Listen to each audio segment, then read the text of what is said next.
I don't know what day it is. It's good. You talk about the navigating the changes, and I think every day is a different type of a pivot and navigation segment. So it's good. Yeah. Okay, awesome. I'm gonna hit record, and then we should be ready to go.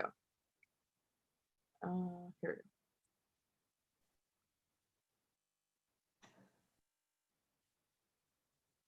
All right, welcome to Life's Not Linear. My name is Tara, and today we get to interview Kristy.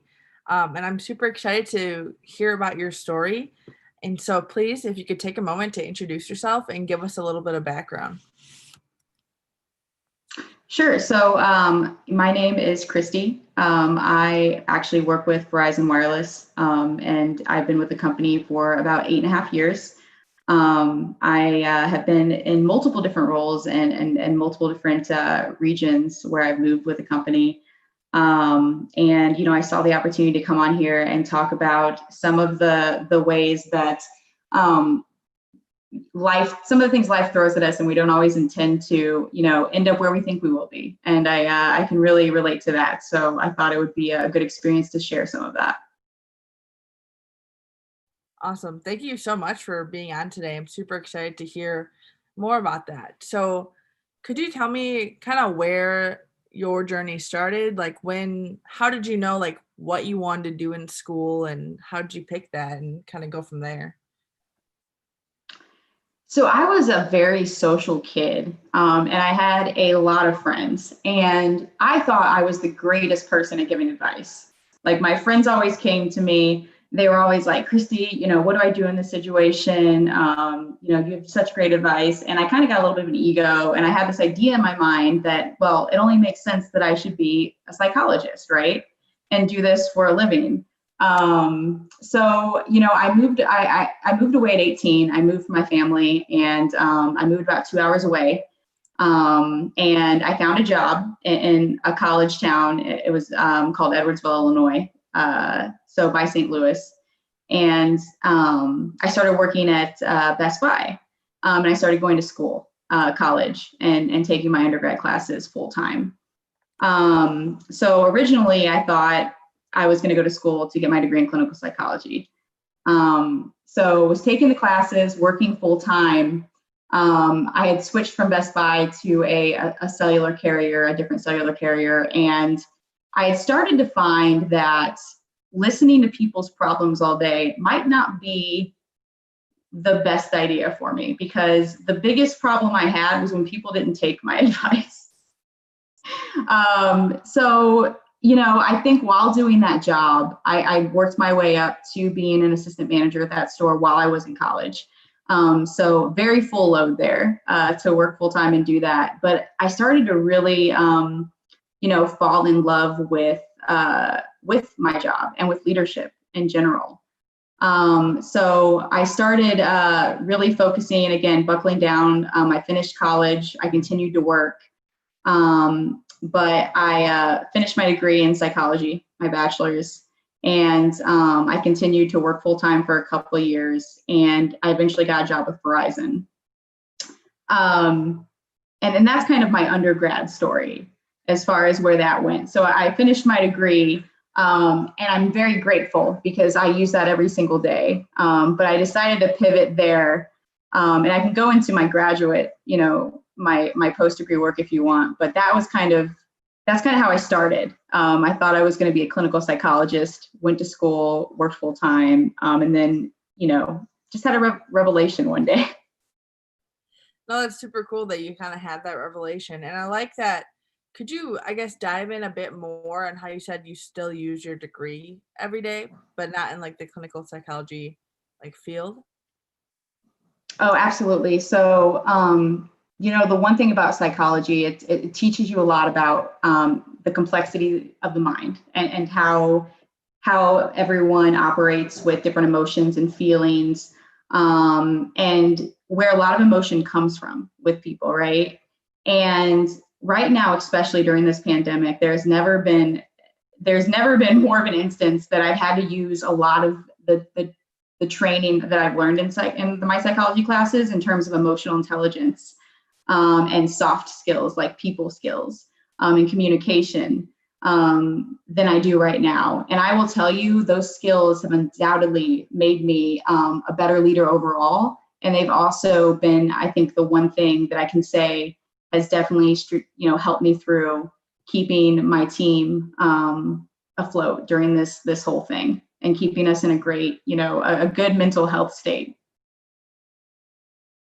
That is, I mean, we're living in crazy times. So that's super awesome that you're able to lean on the degree, even though you kind of had a revelation, it's still so like of such use to you in your role now. Um, so what did you go to grad school for then, if not psychology? So when I started grad school and, I took a couple years off, so it's always harder to get back into it when you get back in there. But I decided I wanted to get my MBA. And I originally wanted to go for industrial organizational psychology, it's more of a business focus on employee motivation and retention. But they don't have a lot of those classes for MBA. So I decided to really just buckle down on the general MBA.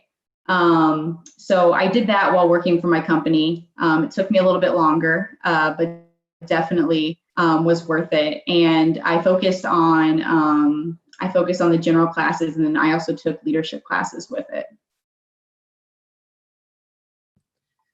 I love that it kind of built on your undergrad skill and really built up like your leadership skills and your people skills.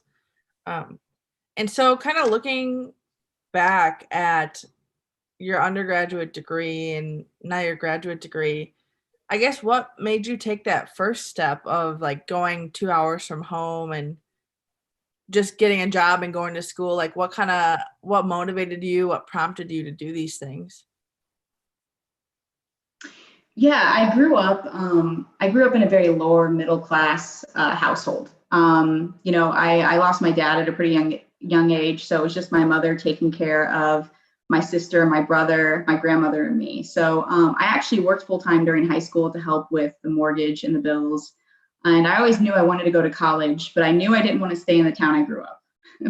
I knew I wanted to get away. I was a very independent person, and doing that kind of thing made me very independent.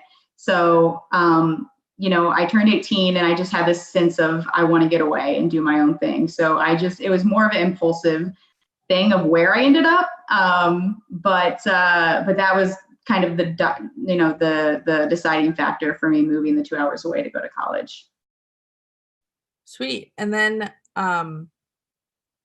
so how did that feel like? Because beforehand you were like, I need to just get away. And then when you did get away, like how was that transition? Because and like you said in high school, you had already been working full time and kind of helping out around the house. So it sounds like you kind of already had a lot of adult experience that a lot of college kids don't when they still go to school. So I'm wondering like how it was to just be on your own. Yeah. So, I think what you're referring to is like the real life experience, right? Of having a job before you get out of college. I'll tell you the hardest part about moving away and being on my own and making that move was really just adulting in general. Like you don't really take in fact, like, you have to pay your rent, you have to pay your bills, but going behind like, how do I do my taxes? What goes into effect with this? What else do I need to take care of in terms of just general things that you don't think about? And then also the time management piece. It's a lot different when you're taking college classes than high school classes. And then also working full time on top of it. And then, of course, making sure that you're, maintaining some sort of social life as well, right? While you're in college. So the hardest thing for me was really prioritizing and trying to find a sense of time management because I was so busy with work and school, and it was really hard to differentiate those things sometimes and make sure I was doing what I needed. Yeah, I bet. I feel like prioritizing is like the skill that helps all the other skills that we need to do. Like time management, we can't do it if it's not a priority. Like, and there's so many things, and sometimes your priorities shift. And so, like, being able to identify like, okay, today the priority is this, but tomorrow it's different is something that is hard to learn. Oh, 100%. It is the hardest thing. Mhm. Yeah. So could you tell me a bit more about your role with Verizon now and what you're doing? Yeah, so I'm a district manager, so I basically have a small territory that I cover, and mine is over Tennessee and North Carolina. So I have 8 locations in the span of those 2 states. So end to end, it's about a 5.5 hour drive if I were to go to one store to the end. And with that, I have about 100 employees that fall into the lineup underneath me. And my role really as a district manager is overseeing, daily operations, sales, employee recruitment, engagement, all of those different things, and really just eliminating barriers to make sure that, my team can do their job effectively on the front lines in the stores. Wow, that is a lot of people to be leading. That's crazy. Yes. So and how often do you feel like, or I guess think about if you didn't have like the clinical psychology background, how do you think your leadership style or this situation would be different? Or how has it helped you even more? So I will tell you, when I think of leadership and especially the future of leadership, it's shifted so much in even the past 5 years, and it's going to continue to shift into more of a human. It's all about human ability, and that's totally a made up word that we use. But it's really about connection. It's about servant leadership, and it is about just having a passion for people. And if I didn't have my psychology degree, I wouldn't be able to communicate effectively with so many different personalities. Because, I have a very talented general manager team of 8 general managers, and they all think very differently. So I know that going into my conversations with each one of them, I'm going to be having a different conversation with each one in terms of my wording, maybe my tone, and looking for their emotional cues and how they're responding and what they're saying back to me. So there's so much that goes into effective communication, especially when it's not always face to face anymore, and you have to have a virtual environment, which makes it even harder. So definitely the soft skill piece, the emotional intelligence piece of being able to really be aware of other people's emotions, as well as aware of my own, from a self-awareness standpoint, it have made all of the difference in my job. And, I consider it a strength, which I'm so grateful for, because I honestly don't know how I would have, gotten through this time if it wasn't my strength. That is a like truly incredible, and I really really love like your style of leadership. Especially because I come from like a very technical engineering background, and you don't always hear people talking about like the emotional cues or different personalities. And something coming fresh out of college, like that I've experienced, is not everybody learns the same and not everybody teaches the same way. So it's like I feel like we're moving from a one size fits all to a more humanized approach to leadership, to teaching, to all these things. So it's super inspiring to hear you talk about that. Yeah, absolutely. And you hit it the nail on the head. We are switching to that. We've made that shift, honestly, already. And if you think about the one thing that we can't automate when it comes to leadership, it's the human element, right? And that piece is so important, that connection piece. And that's something that you can never eliminate, or get rid of. So it really, leadership is all about, connection. Mhm. Wow, thank you. So the last question I like to ask is, what is a piece of advice that you would want to give maybe to aspiring students today? Kind of looking back on where you started and how your journey has unfolded.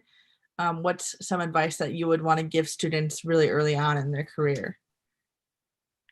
Yeah, so I would say there's a couple things. First off, don't put too much pressure on yourself. I feel like there is this culture that we've built where you have to know what you're doing by the time you hit high school, or what you're wanting to do.